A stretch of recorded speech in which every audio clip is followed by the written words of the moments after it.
तो हम लोग आज देखने वाले हैं ट्वेल्थ केमिस्ट्री। देखिए यहाँ पे ट्वेल्थ केमिस्ट्री में हम लोग क्या देखेंगे, यहाँ पे हम लोग देखेंगे चैप्टर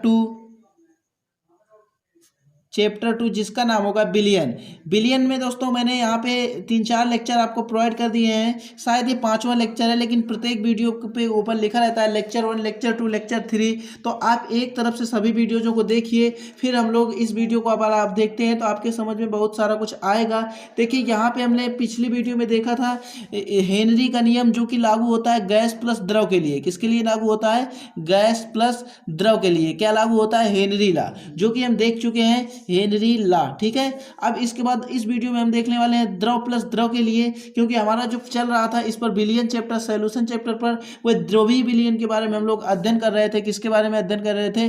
द्रवीय बिलियन के बारे में। ठीक है, तो इसी द्रवीय विलयन में हम लोग पढ़ चुके थे, गैस प्लस द्रव मिलाकर हम हेनरी लॉ बना चुके थे। अब हम लोग इस पर द्रव प्लस द्रव मिलाएंगे। आज द्रव प्लस द्रव मिलाकर आज हम पढ़ेंगे राउल्ट लॉ। कौन सा लॉ? राउल्ट का नियम, यानी कि राउल्ट लॉ। तो राउल्ट लॉ को समझने के लिए सबसे पहले मोस्ट इंपॉर्टेंट आपको समझना होगा वाष्प दाब। अगर आप वाष्प दाब समझ लेते हैं तो देखिए थोड़ा सा पैसेंस रखना होगा राउल्ट लॉ समझने के लिए। राउल्ट लॉ आपको मक्खन की तरीके में समझा दूंगा, और इस तरह समझाऊंगा कि पूरे YouTube पर आपको किसी ने नहीं ऐसा समझाया होगा। हिंदी मीडियम के नंबर 1 चैनल पर आपका स्वागत है। तो आप चाहिए अभी से इस लिंक को शेयर कर दीजिए, ताकि हमारी इस लाइव क्लास में और भी बच्चे जुड़ सकें। और चैनल पर पहली बार आए तो सब्सक्राइब कर लीजिए, बेल नोटिफिकेशन पर को ऑल पे क्लिक कर दीजिए, और वीडियो को अभी से लाइक कर दीजिए। चलिए आज का वीडियो स्टार्ट करते हैं। ठीक है, तो देखिए वाष्प दाब क्या होता है, पहले इसके बारे में हम लोग जानकारी लेते हैं। देखिए यहाँ पे मैं आपको वाष्प दाब समझाने से पहले सपोज करो कि इसमें मैंने कोई एक बर्तन लिया। ये मेरे पास कोई एक बर्तन है, ठीक। इस पर बर्तन पर मैंने कुछ विलायक भर दिया, यानी कि जल भर दिया। ठीक है, यहाँ पे मैंने इस पर जल भर दिया और इसको ढक दिया। ठीक, अब यहाँ से मैं इसे गर्म करूँगा। जब मैं इसे गर्म करूँगा तो यहाँ पर गैस के अणु इकट्ठे हो जाएंगे। क्या हो जाएंगे? गैस के अणु इकट्ठे हो जाएंगे। परंतु जब इसे गर्म करता जाऊँगा तो एक ऐसी स्थिति आएगी, क्योंकि ये जो ढक्कन है ये बंद है, तो एक ऐसी स्थिति आएगी कि जितना जल यहाँ पे गैस के अणुओं में परिवर्तित होगा, उतना ही ये जो गैस के अणु हैं ये जल में परिवर्तित होने लगेंगे। एक ऐसी अवस्था आएगी, उस अवस्था को हम लोग बोलते हैं साम्य अवस्था। क्या बोलते हैं? साम्य अवस्था।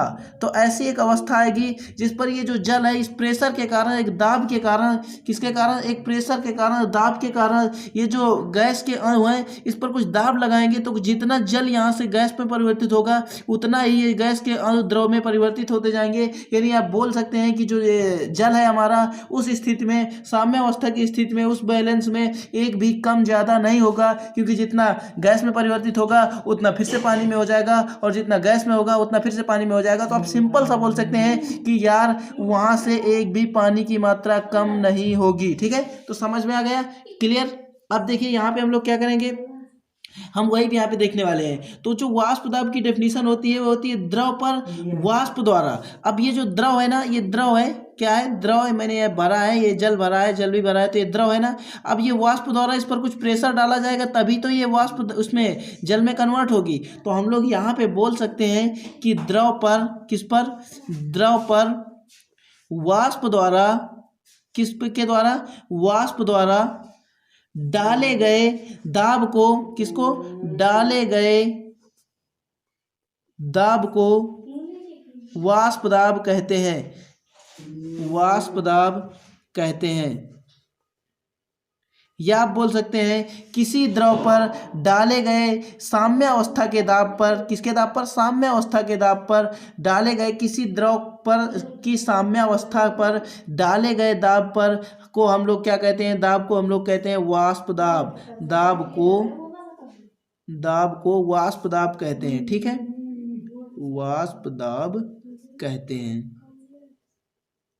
वाष्प दाब कहते हैं। ठीक, तो यहाँ पे आप बिल्कुल समझ चुके होंगे। देखिए जब कोई बर्तन होता है, मैं आपको फिर से बता दूं, आप कॉन्सेप्ट को पकड़िए, चाहे वो IIT हो चाहे नीट हो, आप वहाँ पे सब कुछ क्लियर कर पाएंगे। बट अभी से आप रटना छोड़ दीजिए, कॉन्सेप्ट पर आइए। और अगर आपको एक बार कॉन्सेप्ट की लत लग गई ना, तो फिर आप समझना तो बिल्कुल, रटना तो बिल्कुल भूल ही जाओगे। लेकिन यहाँ पे हम लोग बात करते हैं वाष्प दाब की। तो हम देखिए जो वाष्प दाब की बात करते हैं, तो फिजिक्स एंड केमिस्ट्री दोस्तों एंड मैथ, मैं आपको फिजिक्स एंड केमिस्ट्री आपकी नस नस में उतार दूंगा। बस आप वीडियो को अंत तक देखा करिए और शेयर जरूर किया करिए, ठीक है। देखिए वाष्प दाब को देखने के लिए हम सबसे पहले क्या एक बर्तन लेते हैं। ये हमारे पास कोई बर्तन है, इस बर्तन पे हमने जल भर दिया था, विलायक भर दिया। अब इसे गर्म करते हैं, जैसे हीट करते हैं तो कुछ वाष्प के रूप में, जो आपने देखा होगा कि जब आप कभी आपके घर में कुकिंग होती है, खाना बनता है, तो वहाँ पे आप जब कभी जल रख के आप नीचे से गैस को ऑन कर देते हैं तो वाष्प के रूप में जल निकलने लगता है, और जब कभी आप उसे ढक देते हैं तो वहाँ पे बूंद के रूप में पानी इकट्ठा हो जाता है। तो वही दोस्तों यहाँ पे स्थिति है। उस स्थिति में क्या होता है कि एक ऐसी स्थिति आती है कि जब आप जलाते रहते हैं तो उस जो बंद बर्तन है, उस बर्तन पर जो पानी है, तो आप कितना भी जला लो वो जो पानी यहाँ पे एकत्रित होगा, जितना यहाँ से भाप बन के जाएगा उतना ही पानी यहाँ से एकत्रित होकर फिर से पानी में आता जाएगा, यानी जल कम नहीं होगा। उस स्थिति को हम लोग बोलते हैं साम्य अवस्था। और आप यही यहाँ से गैस का दाब लगेगा, तभी तो आप सिंपल सा बोल सकते हैं किसी द्रव पर वाष्प दाब द्वारा, यानी कि इस वाष्प के द्वारा जो दाब लगाया जाएगा उसी दाब को हम लोग वाष्प दाब कहते हैं। तो उम्मीद करता हूँ, आई होप आप समझ गए होंगे कि वाष्प दाब क्या होता है। चलिए अब अपने अगले टॉपिक की ओर चलते हैं। मेन टॉपिक जो आज का अपना था राउल्ट लॉ, यानी कि राउल्ट का नियम। राउल्ट का नियम, चलिए इसको हम देख लेते हैं राउल्ट के नियम को। इस राउल्ट के नियम में मैं आपको बता दूं, ये भी मोस्ट इंपॉर्टेंट टॉपिक है। राउल्ट के नियम को समझने के लिए आपको थोड़ा सा पेशेंस रखना पड़ेगा। इस पर मैं आपको थोड़ा डायग्राम बनाता हूं और आपको फिर समझाता हूं, ठीक है। देखिए थोड़ा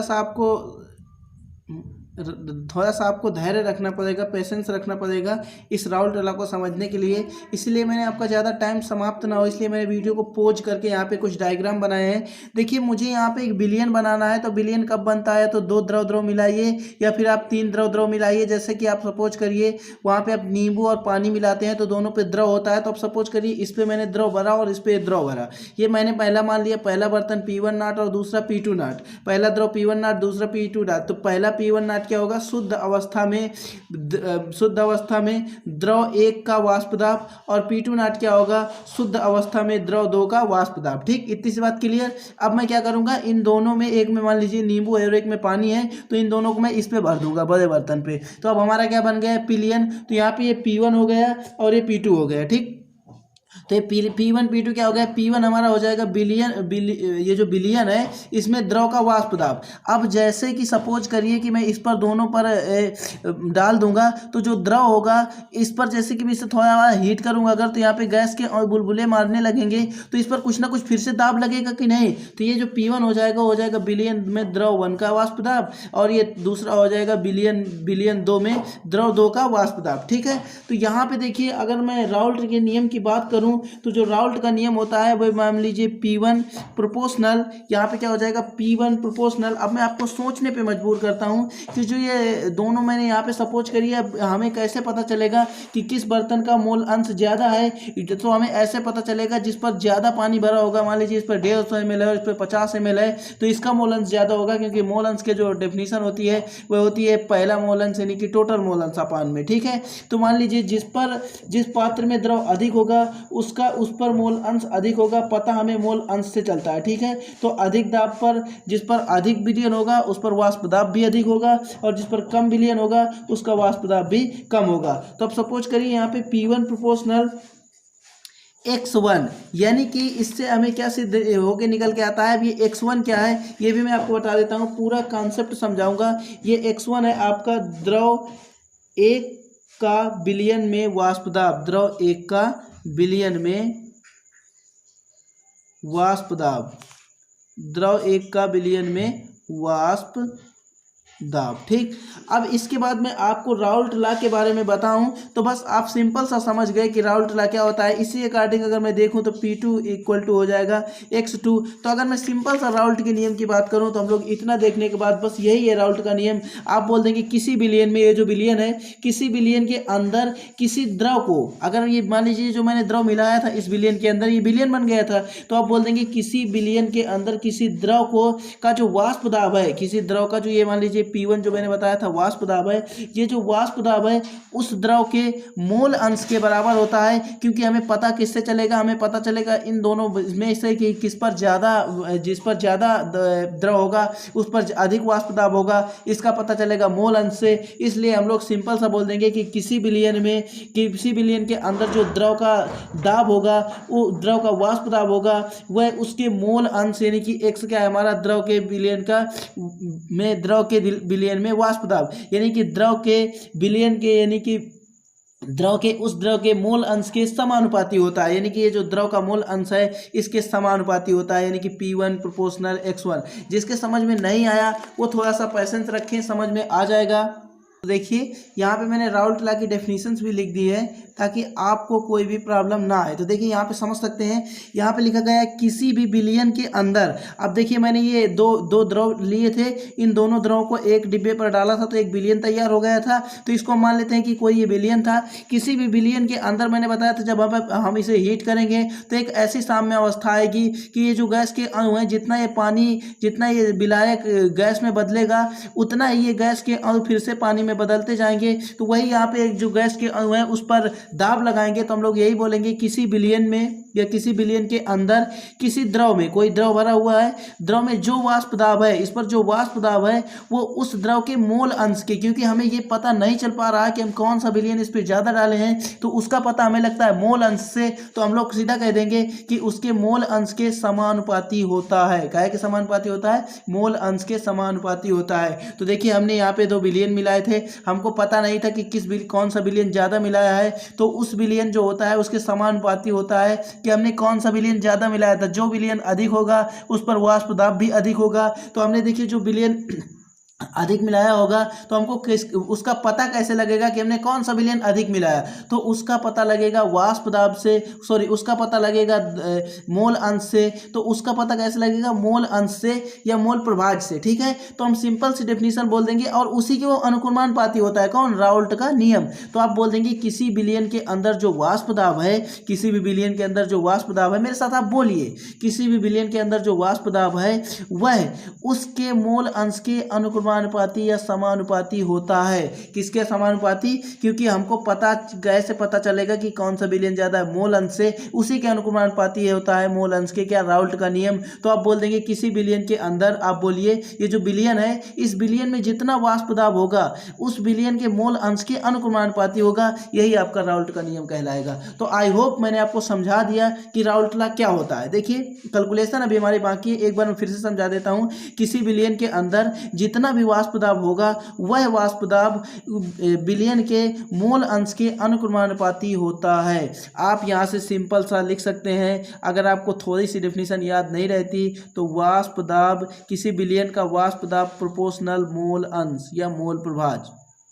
अब देखिए यहाँ से आप सिंपल सा समझ सकते हैं। तो यहाँ से आप बोल देंगे किसी बिलियन के अंदर जो वाष्प दाब है वह मोल प्रभाज के अनुक्रमानुपाती या समानुपाती होता है, यही आपका राउल्ट का नियम कहलाता है। तो आई होप मैंने आपको समझा दिया कि राउल्ट का नियम क्या होता है। डाउट नॉट थोड़ा सा physics, chemistry, math and biology के सभी डाउट का सफाया। उसके लिए आपको करना क्या है, अपने क्वेश्चन की फोटो खींचना है और क्रॉप करके भेज देना है। 3 सेकंड के अंदर आपका वीडियो सोल्यूशन आपके सामने होगा। क्लास 6 से लेकर 12th तक, IIT JEE Main एडवांस तक, तो लिंक ठीक है।